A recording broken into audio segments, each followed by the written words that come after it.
Selamat datang di channel Horrifilis, channel yang membahas hal-hal mengerikan yang ada di dunia nyata maupun dunia internet. Di video ini aku akan membahas salah satu urban legend mengerikan yang berada di Indonesia, yakni di daerah Lombok, Nusa Tenggara Barat. Sebelum aku memulai videonya, aku mau disclaimer dulu bahwa isi-isi dari pembahasan video ini merupakan informasi yang aku dapatkan dari internet.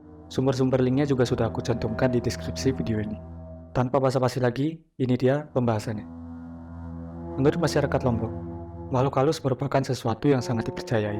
Di Pulau 1001 Masjid ini, masyarakat tidak mengartikan makhluk halus atau arwah gentayangan lainnya, melainkan masyarakat Lombok mempercayai bahwa makhluk halus atau astral sebagai perwujudan manusia akibat pengaruh ilmu hitam.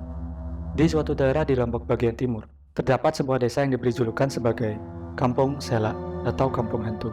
Hal ini menjadi pertanyaan bagi orang awam. Mengapa kampung tersebut diberi julukan Kampung Sela? Jadi, beginilah ceritanya.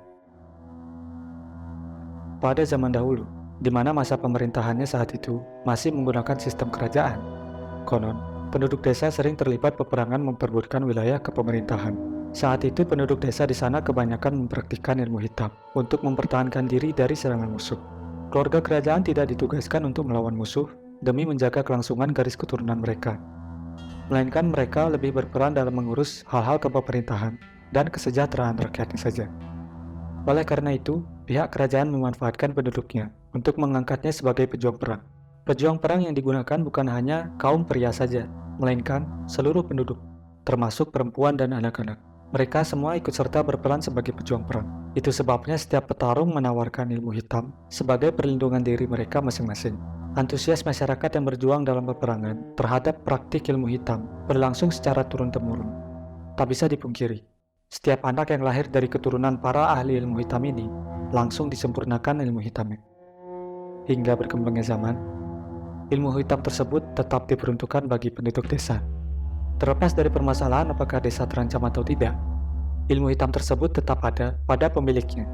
Yang lebih ironisnya lagi, ilmu hitam tersebut akan terus bertahan selama generasi ke depannya. Ilmu hitam yang dimaksudkan di sini ialah ilmu Tusela, atau yang sering disebut dengan Selak. Selak merupakan ilmu yang diduga dapat merubah dirinya menjadi makhluk jadi-jadian, di mana Selak bisa merubah dirinya menjadi apa saja yang dia inginkan. Salah satunya yang paling sering dilihat adalah anjing atau babi jadi-jadian. Perubahan yang dilakukan pengguna Selak terlihat dari perbedaan dari salah satu bagian tubuhnya, yakni bagian tumit kakinya yang tidak bisa berubah. Selak sebenarnya berasal dari kata salak, yang berarti salah, karena banyak masyarakat yang berpendapat bahwa kegiatan yang dilakukan dari ilmu Selak ini merupakan ajaran atau ilmu yang meminta bantuan kepada jin maupun setan. Jadi, bagi masyarakat Lombok, Selak pun dipercayai sebagai hal yang syirik, apalagi sebagian besar masyarakat Lombok beragama Islam. Hingga saat ini penggunaan ilmu Selak diduga masih tetap ada, dengan memanfaatkannya untuk bersenang-senang, menyakiti orang lain, dan bahkan memperoleh ilmu kanuragan atau kekebalan. Seorang warga yang diwawancarai bernama Yulia, asal Lombok Timur, pernah mengaku bahwa ia seringkali melihat banyak sosok Selak muncul saat hujan pertama setelah musim kemarau. Makhluk-makhluk ini sering terlihat berkelompok di jalanan, dari senja hingga fajar.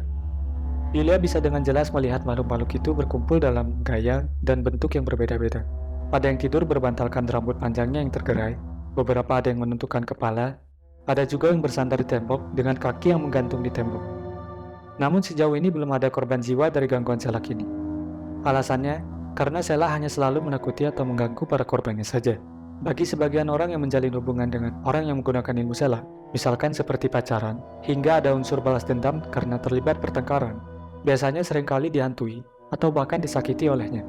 Ada salah satu tokoh masyarakat setempat yang bernama Lalu Syahbul, mengatakan bahwa ilmu Selak merupakan kutukan dan hampir tidak mungkin bagi mereka yang menggunakannya untuk menghilangkannya. Bagaimanapun juga, hanya kematianlah yang bisa mengakhiri kutukannya dengan cara sakaratul maut yang benar-benar menyakitkan.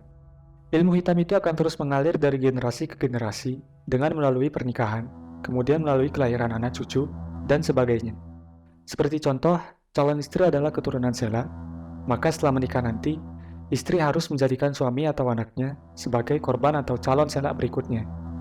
Dikutip dari situs ini, dalam penjelasannya, ada salah seorang warga Lombok bernama Al-Ghazali M. mengatakan cara pemilik selak mewarisi ilmunya ke orang terdekatnya, yakni dengan melompati kepala target yang akan dijadikan selak pada saat tertidur sebanyak 3 kali, di mana hal itu dimulai dari kiri ke kanan.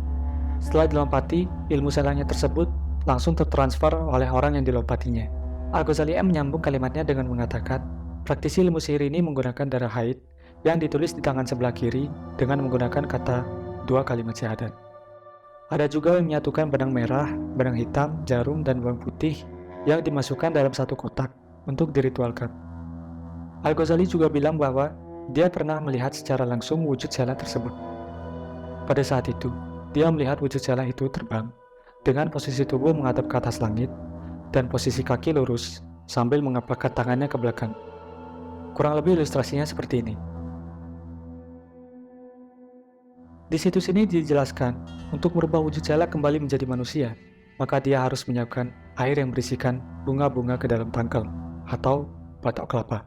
Kemudian, pengguna selak ini membacakan mantra khusus dan mandi dengan air tersebut. Apabila terdapat kesalahan dari ritual tersebut, maka dia tidak bisa kembali menjadi manusia. Bagi kalian yang ingin tahu bagaimana wujud asli selak sebenarnya, kurang lebih ini adalah gambarnya. Gambar ini ditangkap oleh salah seorang warga Lombok yang diduga makhluk ini adalah selak yang sedang meminum air bekas mandi mayat pada saat malam hari. Jangan lupa untuk sukai video ini dan subscribe juga agar channel ini semakin terus berkembang.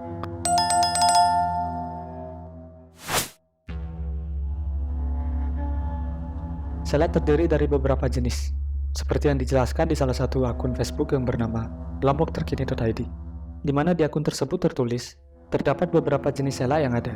Berikut diantaranya. Pertama, selak bunga atau selak kapas. Selak jenis ini diduga baik dan tidak menyakiti. Namun, ia suka melakukan perkelahian antar sesama jenis selak lainnya sampai salah satunya mati. Alasan selak bunga ini melakukan hal itu adalah hanya untuk mengadu kekuatan ilmunya saja. Kedua, selak bangke atau selak bangkai.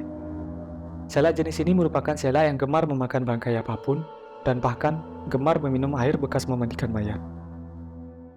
Ketiga, selak mopol. Selak jenis ini wujudnya hampir sama dengan hantu kuyak, yakni hanya berbentuk kepala dan isi perutnya saja. Biasanya selak ini menakuti anak-anak hingga jatuh sakit. Ciri khas dari selak ini adalah saat dia terbang, selendang yang awalnya ia gunakan justru difungsikan menjadi sayap, serta selak ini mengeluarkan suara gendang yang dipukul. Keempat, selak beruang atau selak liar. Selak jenis ini diduga dapat menyantet para korbannya dengan mengirim kutub penghisap ke bagian dalam perut korbannya. Lalu kutub penghisap tersebut akan memakan isi bagian perut korbannya hingga habis. Kelima, selak ate. Selak jenis ini merupakan selak yang tidak bisa menerima kesalahan dari orang lain. Ia sangat mudah merasa iri maupun dengki terhadap orang lain. Kesalahan sedikit pun akan membuatnya marah, yang kemudian ia akan meneror orang tersebut dengan cara santet sampai orang itu menderita dan jatuh sakit. Dari jenis-jenis selak yang dijelaskan tadi, tidak semua warga Lombok bisa mengenali tanda-tanda orang yang menggunakan ilmu selak. Hanya orang-orang tertentu saja yang bisa melihatnya. Orang yang bisa melihatnya biasanya terlihat tanda sinar merah di keningnya. Sinar merah itu biasanya muncul pada saat fajar hingga menjelang siang. Penggunaan ilmu selak ini sangat susah untuk diketahui. Bagaimana tidak? Pada saat siang hari, mereka beraktivitas normal sebagai warga pada umumnya. Seperti halnya kita menjalani sholat 5 waktu, makan, minum, bekerja, dan berbagai aktivitas normal lainnya yang dia lakukan. Hanya saja keanehan mereka terlihat ketika apabila ada seorang warga yang meninggal, para pengguna ilmu selak ini akan berkumpul untuk mencari aliran pembuangan dari air sisa pemandian orang yang meninggal. Sebenarnya mereka tidak mengganggu, namun perkumpulan itu untuk menghormati orang yang sudah meninggal dan juga untuk menambah ilmu hitamnya. Lain cerita jika selak tersebut menyerang salah seorang warga dengan cara santet atau hal lainnya, maka masyarakat Lombok akan melawannya. Biasanya masyarakat Lombok menggunakan jimat penangkal selak berupa jahe, bawang putih, merica bolong, dan peniti yang dibungkus. Seperti yang aku kutip dari situs ini, Al-Ghazali M mengatakan, cara lain agar terhindar dari selak adalah menyiapkan ranting pohon kelor yang bercabang, kemudian diikat dengan kain putih. Setelah itu, lemparkan melalui rumah selak yang dicurigai, atau pukul ke bagian belakang tubuh orang yang diduga selak itu. Proses tersebut dilakukan sambil menahan nafas dan juga membaca surah Al-Kautsar. Itu saja pembahasan dari Urban Legend di video ini. Apabila ada kesalahan kata atau informasi lainnya yang ada di video ini, aku mohon maaf. Akhir kata aku ucapkan terima kasih sudah menonton, dan sampai jumpa di video selanjutnya.